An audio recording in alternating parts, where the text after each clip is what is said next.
Hamınıza salam. Gəlin bir anlıq təsəvvür edək. Bəs sizə desəm ki, arzuladığınız o pul var ha, o onsuz da sizindir, sadəcə nədənsə gəlib sizə çata bilmir. Bax, bugün biz sərvətə tamamilə fərqli bir pəncərədən baxacağıq və onun kilidini açmağın yollarını birlikdə kəşf edəcəyik. Bu sual yəqin ki çoxumuza tanış gəlir, elə deyilmi? Gecə-gündüz çalışırıq, əlləşirik, amma ayın sonu gələndə baxırıq ki, sanki yerimizdə sayırıq. Amma məsələ heç də bizim səylərimizdə və ya istedadımızda deyil. Əsl səbəb bizim daxilimizdə, beynimizdəki proqramlaşdırmada gizlənir. Hə, bu fikir ilk eşidəndə biraz qəribə səslənə bilər, amma bütün bu mövzunun əsasını məhz bu cümlə təşkil edir. İcazə artıq verilib, o qəbz imzalanıb. Yaxşı, bəs o zaman pulun bizə çatmasına mane olan şey nədir? Əsl sir buradadır.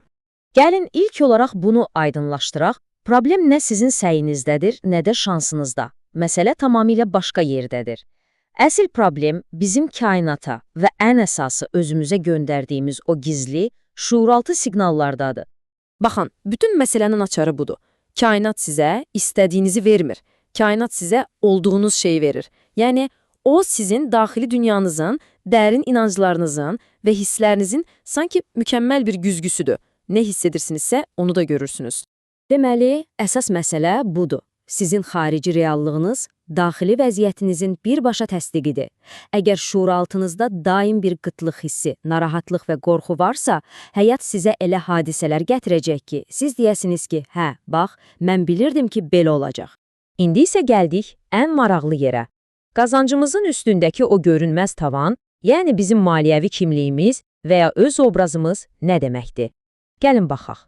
Bizim içimizdə çox vaxt böyük bir ziddiyyət olur. Dilimizlə deyirik ki, mən bolluq istəyirəm.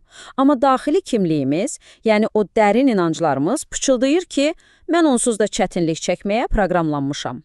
Və təxmin edin kim qalib gəlir? Əlbəttə ki, kimliyimiz.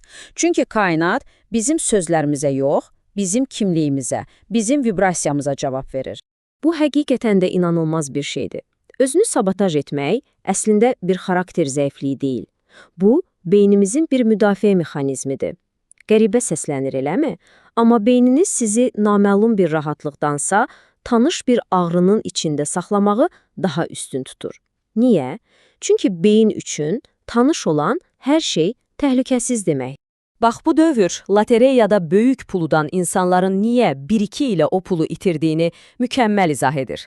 Gələn pul onların özlərini layiq gördükləri məbləğdən qat-qat çox olur. Və salam, şuuraltı mexanizmlər dərhal işə düşür və onları sürətlə əvvəlki tanış vəziyyətlərinə geri qaytarır. İndi isə gəlin biraz daha dərinə gedək. Çox vaxt biz pulsuz qalmaqdan qorxduğumuzdan daha çox pula sahib olmaqdan qorxuruq. Bu ilk baxışda məntiqsiz görünsə də, əslində çox güclü bir maneədir. İndi bir saniyə dayanın və özünüzə tam səmimiyyətlə cavab verin.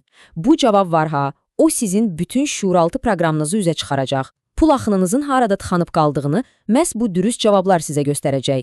Pul insanları pisləşdirir. Çox pul, çox problem deməkdir. Bu cümlələr sizə tanış gəlir. Bunlar uşaqlıqdan bəri zehnimizə hopmuş və maliyyə uğrumuzun qarşısında görünməz bir əyləc rolunu oynayan o zəhərli inanclardır. Bax bu, insan psixologiyasının ən fundamental prinsiplərindən biridir.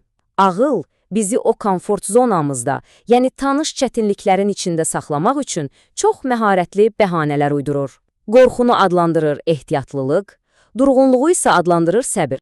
Və beləcə biz gəlib çatdıq dönüş nöqtəsinə. Dəyişikliyi passiv şəkildə arzulamaq ilə onu aktiv şəkildə qərara almaq arasında uçurum qədər fərq var.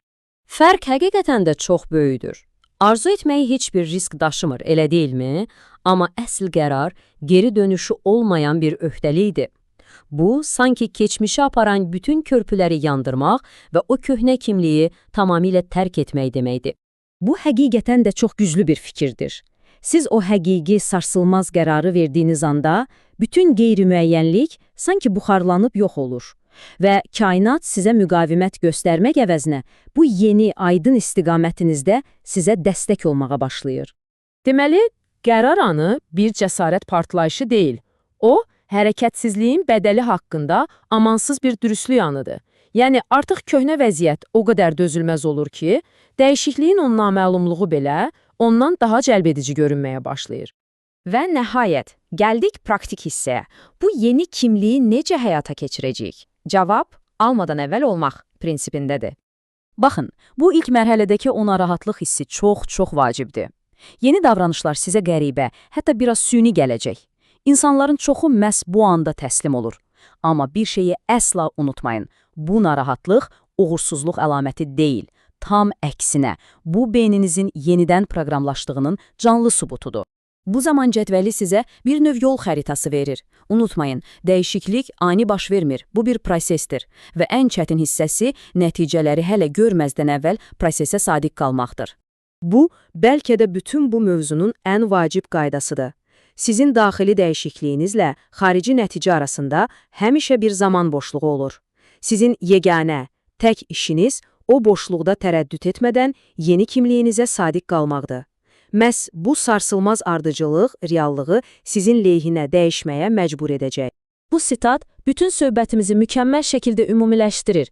Pul bir məqsəd deyil, sadəcə bir nəticədir. O, sizin daxili kimliyinizin xarici dünyadakı əks sədasıdır. Beləliklə, top artıq sizin meydanınızdadır. Kainat öz işini görüb. Sizin sərvətiniz üçün o qəbz çoxdan imzalanıb. İndi sıra sizdədir. Bu sərvətə layiq olan kimliyə bürünüb onu tələb etmək. Seçim sizindir.